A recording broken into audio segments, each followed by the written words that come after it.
Hey, so Gary Sharp sent me a bunch of lists for his local friendly game store tournament called Invasion of Europe, and I, of course, have done analysis on them.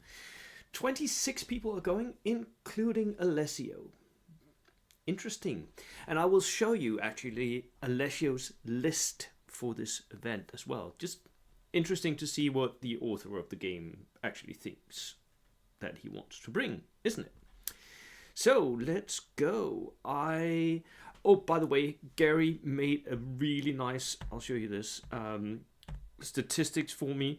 This was actually brilliant. So he set up everything in Excel spreadsheet, which made it so much easier for me to do my usual analysis. So that was nice. Thank you, Gary.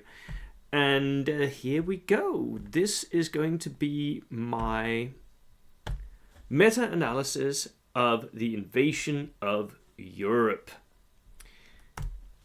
So the pack itself is 1250 points, and here comes the interesting bit. It's 12 order dice capped. So at 1250, you're going to have to spend more than 100 points per unit, which is quite a lot of points when you consider that a lot of the units that you can now buy are very low cost MSU spammy things, right? Especially the heavy weapons platoon. So you're going to have to take something that's really, really expensive.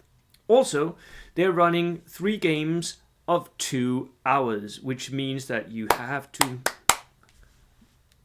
It has to go quickly. 1250 points, normally I'd say a minimum of 3 hours. Just simply because, and that's if you don't have order dice caps, but simply because you've got so many units. But if you're 12 order dice capped, maybe you can do it in 2 hours. Who knows? The deadline was the 24th, so it's come and gone. Sorry, no more room for you guys if you want to participate. I made a call out. You could have signed up. But that means that I can actually show you everything now because all the lists are in. So, what is popular? Well, Germany.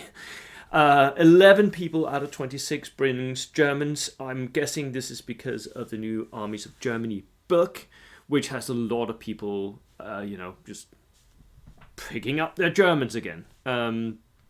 There is a lot more Soviets than we usually see in tournaments for this one. Again, I think it has to do with the order dice cap. People will then be looking at, they know that order dice cap means that a lot more heavier tanks are going to come. Soviets have absolutely the best tools for dealing with that, and they have heavy tanks of their own as well. So I think a lot of what we're seeing here is actually the Soviets being picked out for competitive reasons and not just for thematic reasons.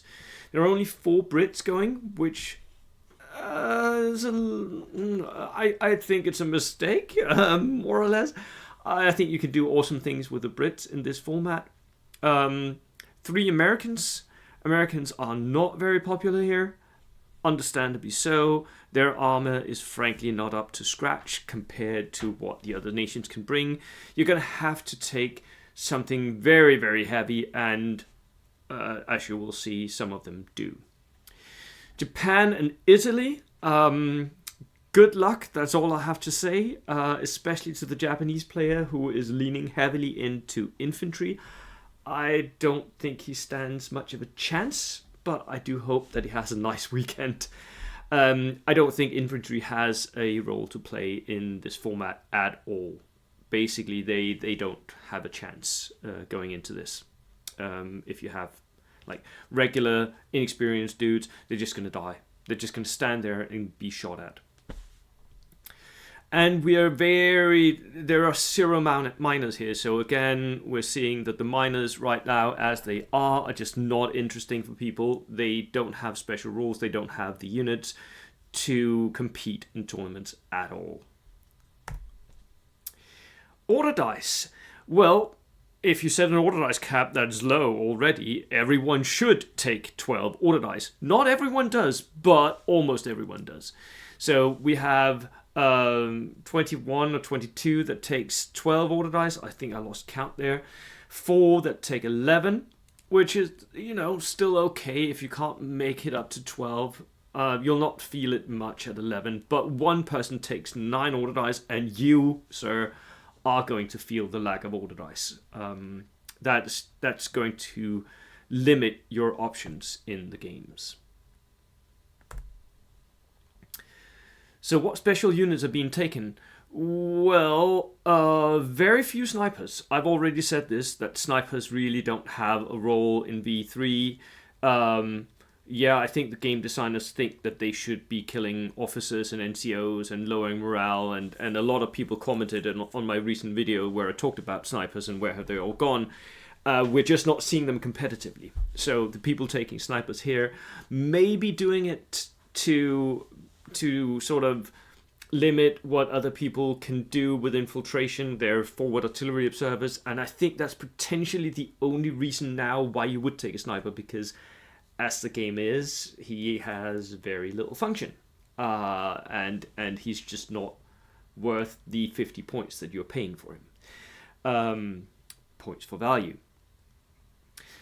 6 players are taking artillery observers, either air or regular artillery observers, and 1 person is actually bringing double air observers, so what I would term an air power list. I think that is very, very clever, because the air power can actually damage and pin down heavy tanks, as can, by the way, artillery observers.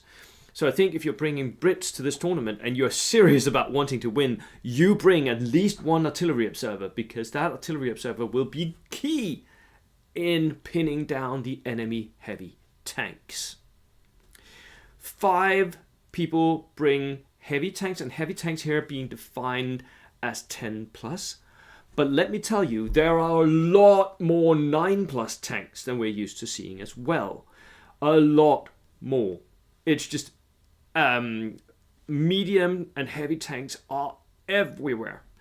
Some people are not bringing the tools to deal with that. I think that will be the main thing that determines the winner of this tournament. Do you have the tools to pin down the tank or to shoot it and kill it? And I don't think many people do. I think very few of the heavy tanks will get killed over this tournament, I think. But that will determine if you win or not. And there are a couple people who bring double Death Star tanks, like double heavy tanks. Is that good? Maybe not. We shall see. That depends on how effective the artillery observers are going to be, I think. What about the platoons? Well, this is not even funny anymore. It is so obvious that everyone thinks that armored platoons are just the best. So you bring a single rifle platoon, maybe 2 if you're wanting to take multiple artillery observers, and then an armored platoon. And then if you want to, and if you have points left over, you bring a heavy weapons or an artillery platoon. Very, very few people bring engineers or recce platoons. And we're seeing that not only in this format, but by the way, in every format for every tournament. Recce platoons and engineer platoons are not being brought, even though we've seen a couple of tournaments being won by what I would term barbecuing, so people bringing lots of flamethrower engineers. It's not something that most people are doing. So these 2 platoons are more or less worthless, is what the competitive mind is, where it's at right now. Like, that's, I think, where competitive players are at. That they don't see the worth in recce or engineer platoons, which sucks a bit. And I think that we need to look at maybe limiting armor and potentially also heavy weapons, just in order to balance the game. I mean, something is off, What are my predictions? Well, I think that Martin Fairweather, he is bringing a 12 order dice Soviet list with bomb dogs and jeeps, which gives them a huge potential range to kill, and the bomb dogs are just the best anti-tank weapon by far in the game, and Death Stars as well. I think he has a fair shot at this. I think Martin Knowles as well. He's bringing US air power that can absolutely mess up your opponents if you're lucky. And I don't think a lot of people have brought the necessary flak to deal with air power. So I think that he could do well as well. That's 4 shots he gets. Sorry, that was weird. 4 shots with his aero service because he's bringing 2. And then Andy Culliford with his Soviet push veterans and armor. I think he could do well as well. Also 12 order dice. Everyone here, by the way, is 12 order dice. And then potentially Gary Sharp, if he tries to win. Gary Sharp is the TO, so it would be immensely bad form to win your own tournament. I can say that because I did that last time. It's not good. But I wasn't TOing at least. And he is bringing a very interesting German list that has double multi-rocket launchers, which would absolutely kill most of the enemy lists if they try to bunch up. And then Death Stars, double Death Stars as well. And I will show you some of these lists in a minute. One of my main takeaways is that Death Stars are everywhere. Duh. I mean, that was to be expected. If you make a pack that says 1250, 12 order dice limit, you're pushing everyone into the Death Star territory. Now, that means that in order to deal with the enemy list, you're going to have something that can deal with Death Stars. And some people are trying to do that. Some people are not succeeding at all. So I think there is a clear top and bottom in this tournament. I think if you're bringing the right tools in the right amounts, then you can deal with the Death Star, pin it down, shoot at it every turn. If the Death Star is not veteran, if the heavy medium tank is not veteran, you can pin it with everything. If it is veteran, then you're a little bit more limited. But of course, then so is the enemy, because the enemy is spending a lot of points on that veteran tiger. So figure out how to pin it. That's my main point. Camping, gun lines everywhere, because that's basically all you can do with your infantry. Trying to push up, you're going to have push veterans. So veterans, either Soviet veterans in body armor, or at least veterans that's geared up and in a large unit, because otherwise you're just going to get shot at and killed outright. Anything else will not stand up in this meta here. Air power may stand a chance, and I'm looking forward to hearing about that. Infantry, basically, as I said, is powerless here. It doesn't stand much of a chance. Some people are trying to give it a little bit more of a stay away feel by giving their infantry Panzerfausts. Will that work? I don't think it will be enough. Panzerfaust against armor 10, I think I would take the chance, just ride my armor 10 up towards the infantry if I need to and shoot it point blank. And light armor, some people are still trying to take light armor, so 7, 8 plus, but I don't think it stands much of a chance. With the low order dice count, the influence of the heavy guns are going to be way bigger, because a heavy tank, it has basically 6 shots per game, right? Half of those will miss, so we're down to 3 shots that will hit. Those 3 shots will kill light tanks, just no questions asked. So having 3 pieces of light armor will absolutely get trashed against in this meta, especially because the enemy is also bringing extra anti-tank, because the enemy of course knows that there will be heavy tanks. So I don't think light armor stands much of a chance, and I especially don't think that transports stand any chance at all in such a meta. So thank you, Gary Sharp, and Alessio, if you're watching this, give me a call if you want to get some advice on how to balance some of these issues that we're seeing in tournaments. Anyhow, that was it from me, and I hope you enjoyed that.